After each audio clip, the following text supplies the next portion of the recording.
Good evening and welcome to Primetime Lawmakers for April 12, 2011, the 39th legislative day of the 2011 session of the Georgia General Assembly.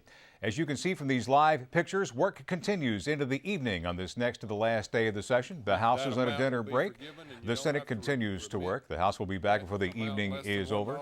I'm Scott Slade. Coming up in tonight's program, the FY 2012 $18 billion budget achieves final passage as the House and Senate approves the conference committee report. The Senate votes to allow Georgians to buy health insurance across state lines. We continue our leadership interview series. Tonight, Iwandi Lawson asked Senate Natural Resources Chairman Ross Tolleson about Georgia's water supply. And although the tax overhaul bill appears to be dead for the session, House Speaker David Ralston says work will continue and perhaps the matter will be considered in a special session. We'll be talking taxes tonight with Sarah Beth Gehl of the Georgia Budget and Policy Institute and Kelly McCutchen of the Georgia Public Policy Foundation. All that is coming up in Primetime Lawmakers, but first our top story, final passage of the 2012 budget. Iwandi Lawson is live at the Capitol with details of House Bill 78. Good evening, Iwandi. Good evening, Scott. As you know, the General Assembly has only one constitutional duty to fulfill each year. That's the budget, and that process was completed today.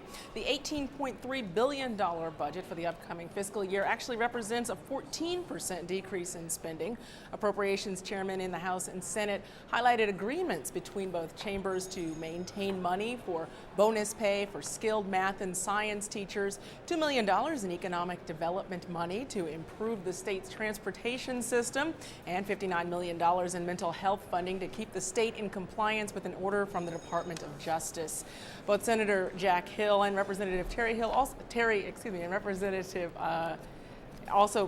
England also pointed to places in the budget that had to be filled in. $18 million to repay federal loans to the Unemployment Trust Fund and a massive shortfall in the Employee Health Benefit Plan.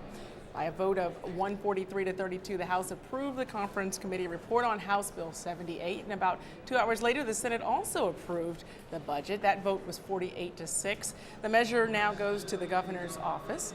The co-chair of the committee that was spearheading passage of the overhaul of the state's tax system today weighed in. Before we go to that, though, we do want to take you to a little bit on what was said about that budget. Both of those appropriations chairmen in the House and the Senate were both pointing out that there were some shortfalls in the budget, beginning with the state employee health insurance plan. We discovered that the Department of Community Health was projecting a $273 million deficit in the state health benefit fund. So we had to try to deal with that shortfall. Some of you may remember when I discussed the Senate budget, I went into some depth about the issues involving the state health benefit plan and the elements of it that are causing the problem. I won't go into those again, but if you want to ask a question, I'll be happy to readdress it. It's not only a hole for 2012, in fact, we couldn't fill the hole.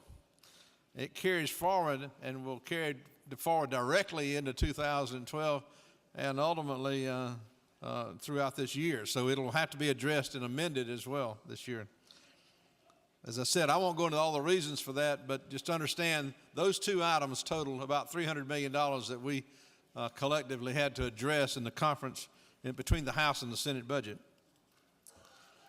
And because we could not find a way to meet totally that shortfall, either with increased employer contributions and a combination of employee premiums as well, the end result was that the shortfall was met by transferring funds from the Medicaid Trust Fund.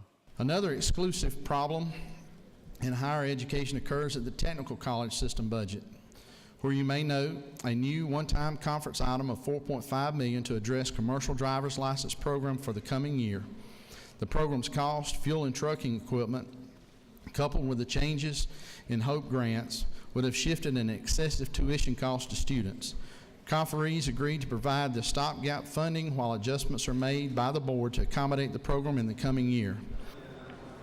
And of course, House Appropriations Chairman Representative Terry England. Again, that was the final passage today with the agreement by both the House and the Senate to the conference committee report on the budget for the fiscal year 2012.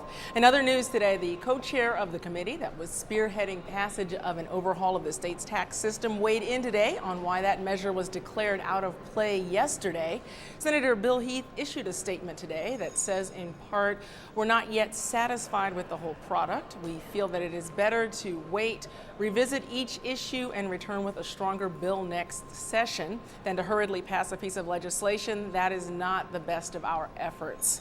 And failing to come to a compromise yesterday, House Bill 388 was put to rest for this session. We want to return to today's legislative news, where the Senate agreed to allow Georgians to purchase health insurance policies approved in other states. Attempts to amend House Bill 47 to compel insurers to include breast cancer treatment, diabetes management, contraception, and asthma inhalers were all unsuccessful. Senate Majority Leader Chip Rogers said the measure actually protects consumers from the dangers of federal health insurance programs. There are court actions pending at different levels of judicial review through this nation right now, centering on the notion of the federal government mandating that each and every American purchase health insurance. I would submit to you that the leap is not far from the government mandating that you purchase health insurance to the government mandating that you may only purchase a certain type of health insurance. So what this bill simply does is recognizes the inherent freedom that we as Americans celebrate on a daily basis, and that we are free to interact and to purchase those products that we wish to purchase, and should not be prohibited from purchasing the products that only the government allows us to purchase. HB 47 passed the Senate by a vote of 37 to 17. Changes made in the Senate send that measure back to the House, where there was agreement today that the state should establish more mental health courts to supplement the services currently provided in 13 jurisdictions. Representative Jay Neal said the alternative sentencing offered by these courts does not pose a public safety risk. There are some offenses excluded. For example, defendants charged with murder, armed robbery, rape, aggravated sodomy, aggravated sexual battery, aggravated child molestation.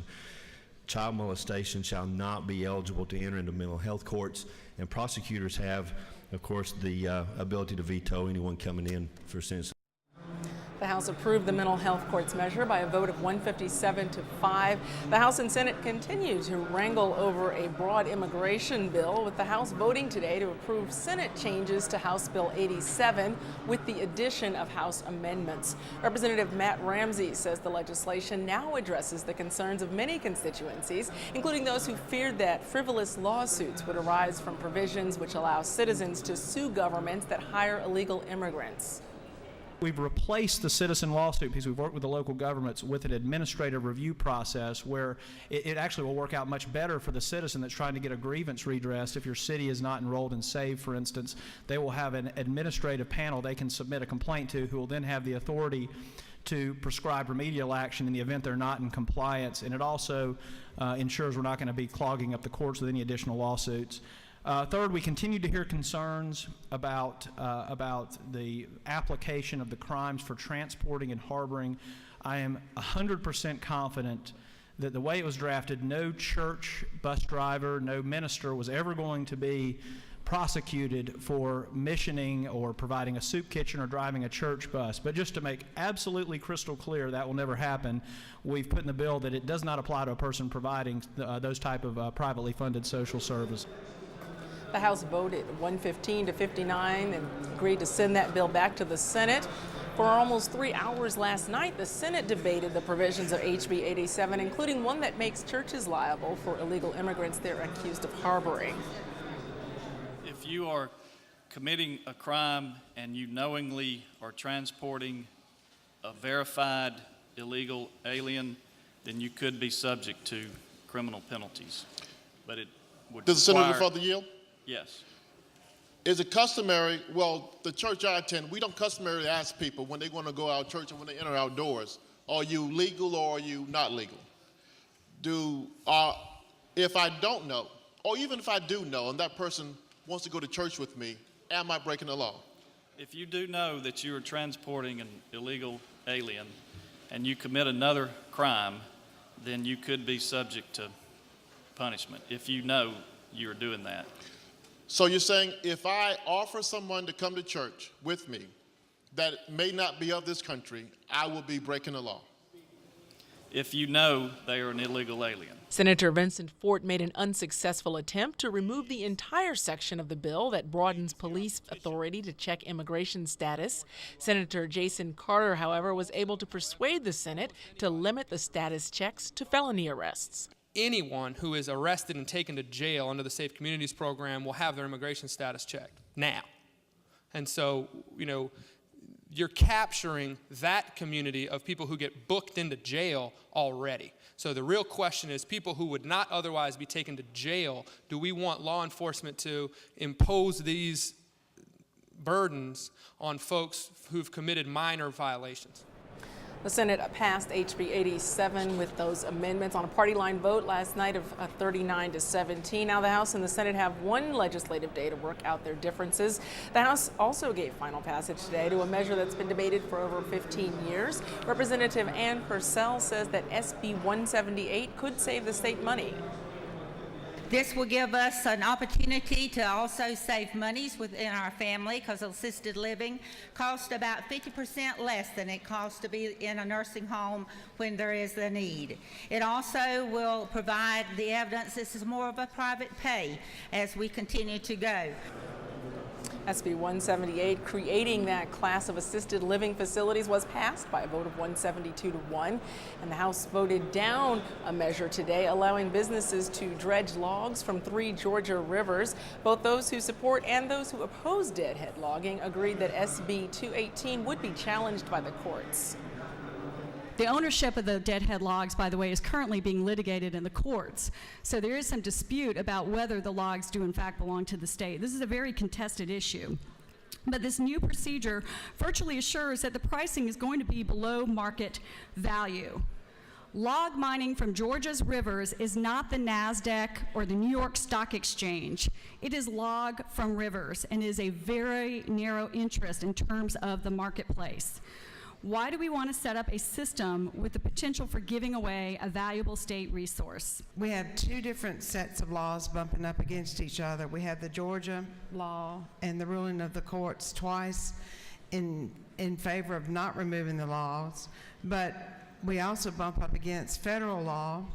And in most of these instances, your federal courts have ruled under the Mariners Law, which is the salvage rights for people to salvage under the Mariners Law. So either way we look at this, it's going to be challenged.